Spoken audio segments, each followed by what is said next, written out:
जसं एखादी मेणबत्ती स्वतः जळून दुसऱ्याच्या खोलीत प्रकाश देते, पण समोरचा माणूस अंधार संपल्यावर त्या मेणबत्तीलाच विसरून जातो. अगदी तसंच जेव्हा तुम्ही कोणाच्या आयुष्यात स्वतःला झिजवता आणि त्यांना त्याची साधी जाणीवही नसते, तेव्हा तुमचा त्याग हा व्यर्थ ठरतो.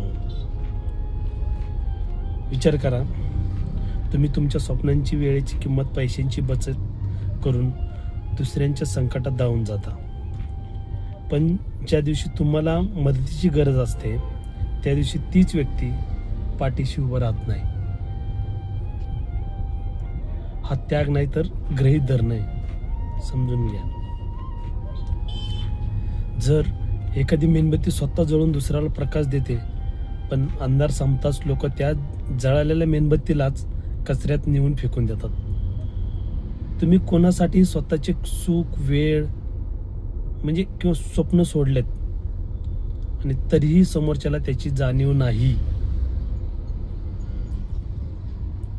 अशा त्यागाचा काहीही फायदा नाही. ज्या ठिकाणी तुमच्या जळण्याची आणि झिजण्याची कदर केली जात नाही, तिथे केलेला त्याग हा अनादर ठरतो. जेव्हा समोरची व्यक्ती तुमच्या त्यागाला तुमचे कर्तव्य मानते, तेव्हा स्वतःची किंमत ही शून्य असते, लक्षात घ्या.